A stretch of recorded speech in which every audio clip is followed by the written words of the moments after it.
सुप्रभात बच्चों, कैसे हैं आप बच्चों। हम पढ़ रहे थे व्याकरण का पाठ संधि। संधि में हमने क्या किया था अभी तक? स्वर संधि के सभी भेदों पर चर्चा की थी। मैंने आपको कहा था कि हम व्यंजन संधि और विसर्ग संधि भी करेंगे, लेकिन बेटे क्योंकि आपकी अब छुट्टियां आने वाली हैं तो व्यंजन संधि और विसर्ग संधि हम छुट्टियों के बाद करेंगे।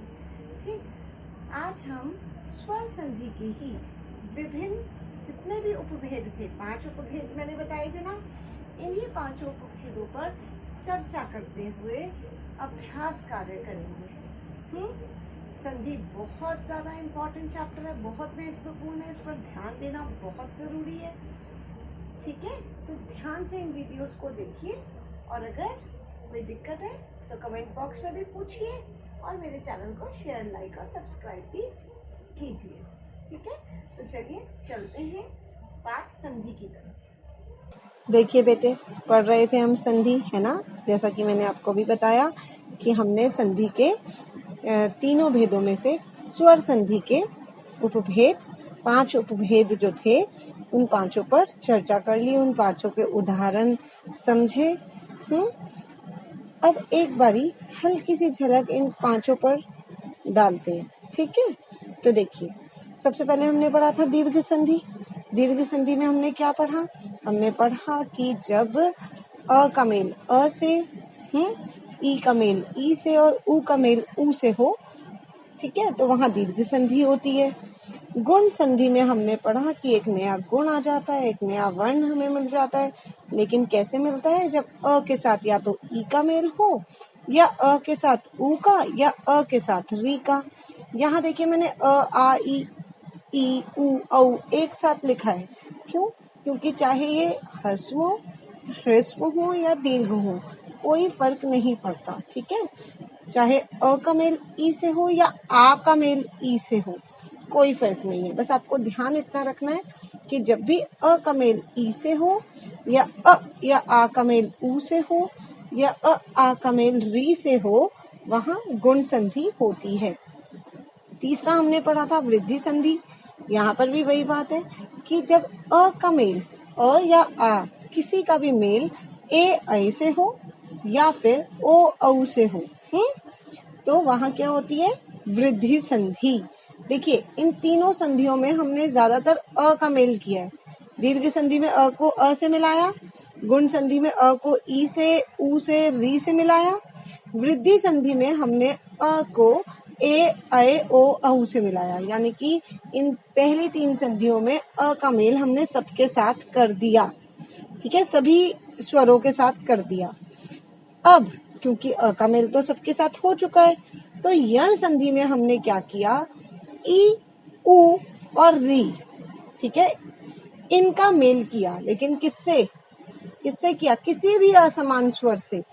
ई को चाहे अ से मिलाएं, ई, उ, री को चाहे अ से मिलाएं, आ से मिलाएं, ठीक है, लेकिन ई को ई से नहीं मिलाना, उ को उ से नहीं मिलाना, ठीक है, और री को री से नहीं मिलाना। बाकी किसी भी अन्य स्वर से आप मिला दीजिए, तो वहां क्या होगी? यण संधि। तो यण संधि में हमने ई, उ, री भी कर दिया, उसका भी सबके साथ मेल कर दिया। अब आखिरी है अयादि संधि। तो अ का अ और आ का मेल भी हो गया, ई, उ, री का मेल भी हो गया, बचा क्या फिर? ऐ ओ औ। तो अयादि संधि में हमने क्या किया? हमने ऐ ओ औ को किसी भी असमान स्वर के साथ मिला दिया। ठीक है, तो ये हमारी हो गई अयादि संधि। क्लियर? अब एक हमारा विषय इसमें रह गया था। ठीक है, वो क्या था? संधि विच्छेद। तो संधि करना तो हमने समझ लिया था, संधि करना सबको जोड़ना, संधि विच्छेद करना अलग अलग करना। ठीक है, जैसे वर्ण विच्छेद होता है, वर्णों को अलग अलग करना, ऐसे ही संधि विच्छेद क्या होता है? संधि से बने शब्द को, जो भी शब्द संधि से बना है उसको अलग अलग करना संधि विच्छेद कहलाता है। जैसे देखिए, एक शब्द है हमारा शिवालय, है ना, शिवालय। शिवालय 2 शब्दों से मिला है, कौन सा? शिव और आल्य। इसमें अ का आ से मेल हो रहा है। नारीश्वर नारी जमा ईश्वर। ठीक है, तो ये हो गए संधि विच्छेद। अगर पेपर में आपको कुछ शब्द दिए जाएं और कहा जाए इनका संधि विच्छेद कीजिए, तो आप इस तरीके से इनको लिखेंगे। कई बच्चे इसको वर्ण विच्छेद कर देते हैं, श और श के नीचे हलंत जमा छोटी ई जमा व के नीचे हलंत जमा आ। वो संधि विच्छेद नहीं है, वो वर्ण विच्छेद है। ठीक है, वर्ण विच्छेद में वर्णों को अलग अलग करके लिखते हैं और संधि विच्छेद में हम शब्दों को अलग अलग लिखते हैं। ठीक। अब एक क्वेश्चन इसमें ऐसे भी आ सकता है कि आपको शब्द दे दिए शिवालय, नारीश्वर, अब बताइए इसमें संधि का, स्वर संधि का कौन सा भेद है। ठीक है, स्वर संधि का कौन सा भेद है, क्योंकि मैंने आपको बताया कि भेद जो होते हैं वो स्वर संधि के ही होते हैं, व्यंजन और विसर्ग संधि के भेद नहीं होते। उसके कुछ नियम हैं जिन पर हम बाद में चर्चा विस्तार से करेंगे, है ना। मैंने आपको कहा छुट्टियों के बाद हम विस्तार से चर्चा करेंगे। तो अगर आपको दिया जाए शिवालय और नारीश्वर, बताइए कि ऐसे कुछ अन्य शब्द आपको आ जाएं पेपर में और बताइए जी कि इनमें कौन सी स्वर संधि का कौन सा उपभेद है, तो हम कैसे पहचान करेंगे। तो वैसे तो मैंने आपको सारे उपभेद समझा दिए, लेकिन अब मैं आपको एक शॉर्ट ट्रिक, ठीक है, एक हर स्वर संधि के हर उपभेद की एक मुख्य बात बता देती हूँ, ताकि आपको और आसान हो जाए, क्योंकि संधि थोड़ा सा कठिन है ना, और संधि महत्वपूर्ण भी है। ये आगे जितने भी आप एंट्रेंस एग्जाम्स देंगे वहां पर भी आएंगे आपके काम। ठीक है, तो संधि को समझना बहुत जरूरी है। तो मैं इसको और थोड़ा सरल करके आपके सामने एक बारी फिर रख रही हूँ। तो देखिए, दीर्घ संधि, दीर्घ संधि की मुख्य बात क्या है।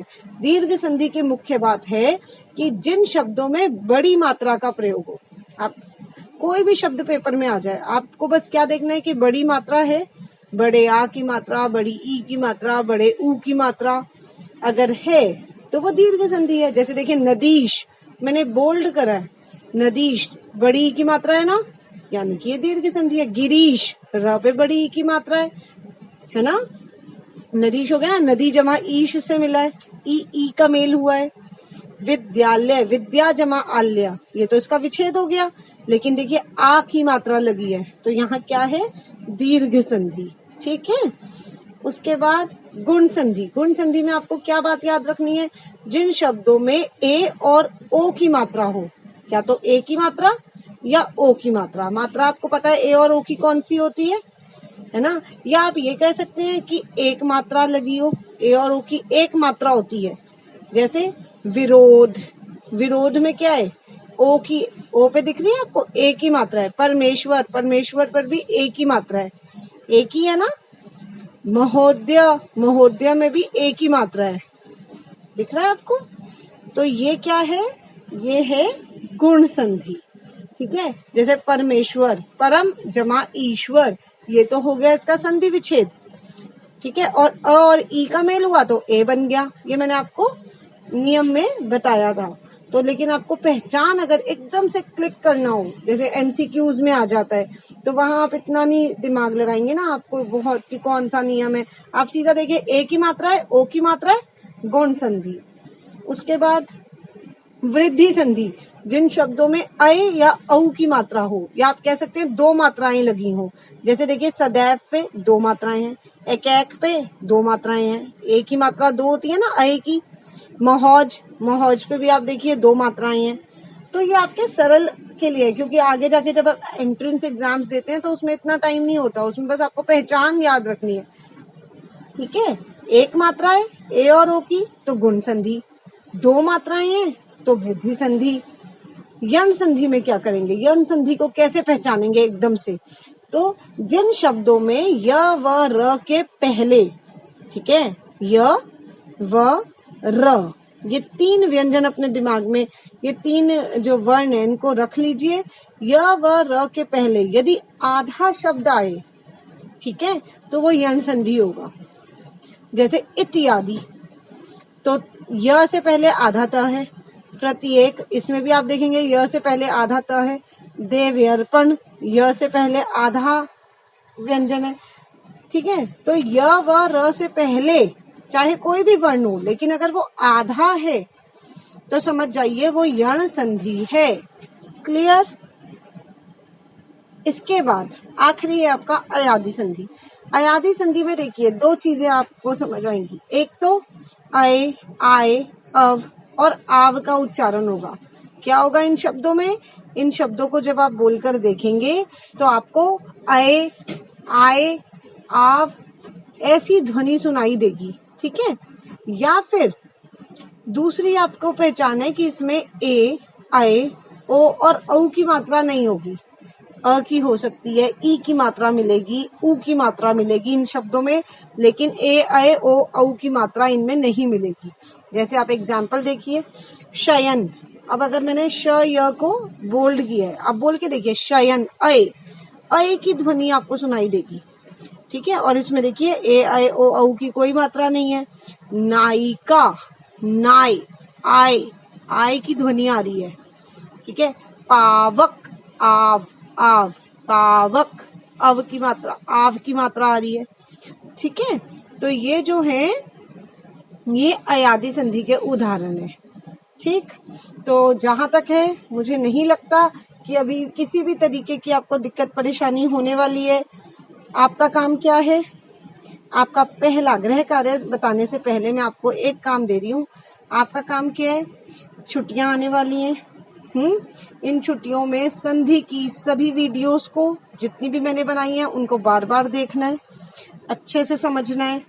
किताब के अंदर जितने भी उदाहरण दिए हुए हैं, संधि की कोई भी किताब, किसी भी किताब, व्याकरण की किसी भी किताब में आपको संधि मिल जाएगी अप टू 10th लेवल। कोई बड़ा भाई बहन हो, उसकी कोई किताब हो, सब में स्वर संधि के यही 5 उपभेद होते हैं। ठीक है। तो 6th से ऊपर की कोई भी किताब आप ले लीजिए, 6, 7, 8, 9, 10 कोई भी, तो उसमें संधि के पाठ को पढ़ना है, सभी उदाहरणों को देखना है, संधि विच्छेद कर करके देखना है। किसी भी शब्द में आपको दिक्कत आती है तो मुझसे कमेंट बॉक्स में पूछना है। अब आपका ये गृह कार्य, इस पर एक बारी नजर डाल लीजिए जो आपने कॉपी में करना है। क्लियर। तो पहला प्रश्न है, संधि विच्छेद करें व संधि का नाम लिखें। तो मैंने 5 शब्द आपको दिए हैं, आपको इनको अलग अलग करके भी लिखना है और साथ में ये भी बताना है कि ये कौन सी संधि है, स्वर संधि का कौन सा उपभेद है। महेंद्र, मायाधीन, अत्यंत, पवन और मतैक्य। ठीक है। दूसरा प्रश्न आपका है, रिक्त स्थान भरें। कमलेश बराबर में मैंने दिया कमल जमा, आगे आप लिखेंगे सुरेंद्र डैश जमा इंद्र डैश तथा जमा एव, न्यून नी जमा डैश, पावक डैश जमा अक। तो जितने भी रिक्त स्थान है उन्हें आपने भरना है। ठीक। कोई दिक्कत होगी तो कमेंट बॉक्स में जरूर